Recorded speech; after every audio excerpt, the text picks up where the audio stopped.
OK, alors ici, on va faire, je vais vous montrer en fait des petits trucs, comment on passe de la plat rigide à la plat souple. Euh, Quelles sont en fait les grosses différences quand on le dessine. Donc, je vais placer ma feuille de papier directement par-dessus. Je vais juste la fixer légèrement dans la portion du bas. Pour ajouter la portion volume, il faut que je m'assure en fait de perdre mes lignes qui sont trop rigides. Donc si je regarde ici, toutes les lignes rigides que j'ai sur mon vêtement, les lignes horizontales ou verticales, je vais essayer en fait de suivre plus les formes du corps dans ces lignes-là. Donc d'arrondir ici, ici, ici pour montrer le volume cylindrique.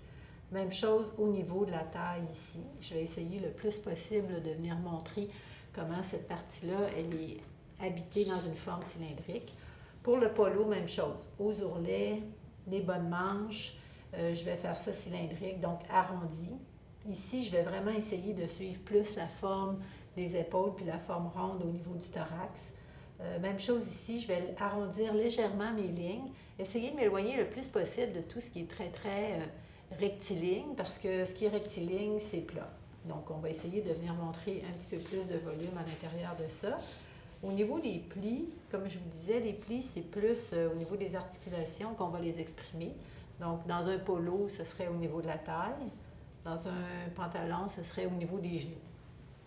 Donc, si je dessine, si je commence par exemple avec le pantalon, je peux dessiner la partie ici verticale de la bande de taille, la partie arrondie des hanches, le léger décroché pour la poche.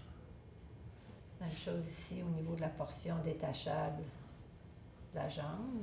Et ici, je peux venir dessiner soit un pli qui est allongé au niveau du genou, donc de chaque côté, qui va rentrer légèrement. Mais ce qui est important, c'est de venir arrondir les ourlets, les découpes ou les superpositions, enfin tout ce qu'il va y avoir de tracé horizontal. La poche ici, je vais arrondir aussi légèrement la portion de ma poche où passe la main.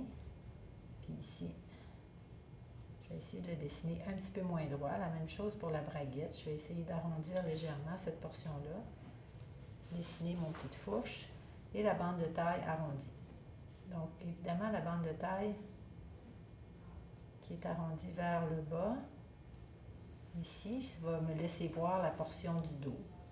Donc, il faut que je dessine la partie du dos qui est légèrement visible. Donc, de l'autre côté, je fais la même chose. Cette fois-ci, ici, au niveau du genou, je vais faire plutôt un pli.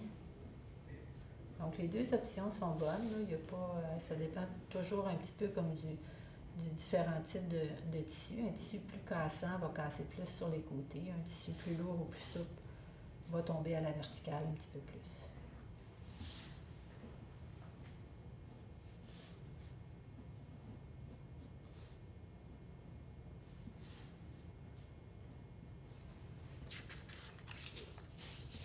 Pour le polo, même chose, j'arrondis l'ourlet.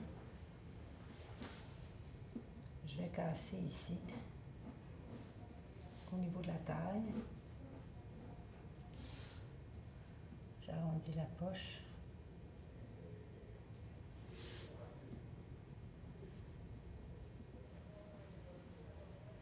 Je courbe légèrement la patte.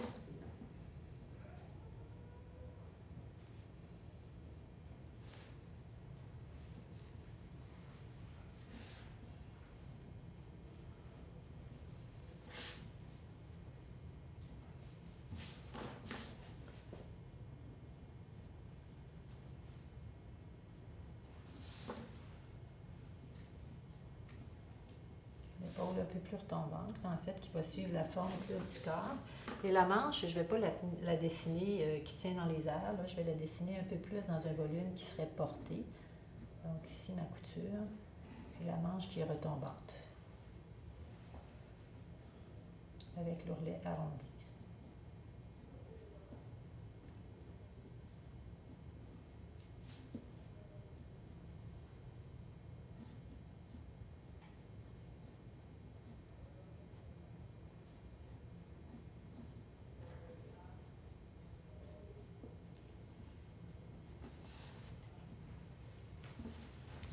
je regarde au niveau des détails, ici.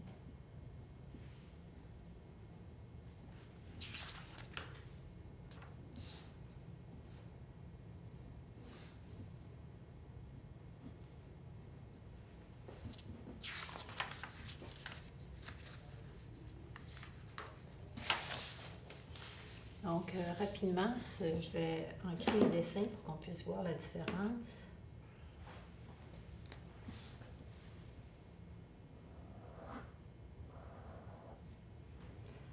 Donc, on peut voir ici la différence entre l'aplat rigide et l'aplat souple. Donc, plus d'arrondi au niveau des ourlets, au niveau des découpes, les plis qui sont ajoutés au niveau de la taille, les manches qui sont retombantes pour le polo. Et pour le pantalon, on va venir illustrer ici la bande de taille aussi en arrondi qui nous permet de voir une partie du dos. Et toutes les lignes horizontales ont aussi été arrondies pour illustrer le côté cylindrique des jambes et on vient ajouter des plis principalement au niveau des genoux, au niveau de la fourche.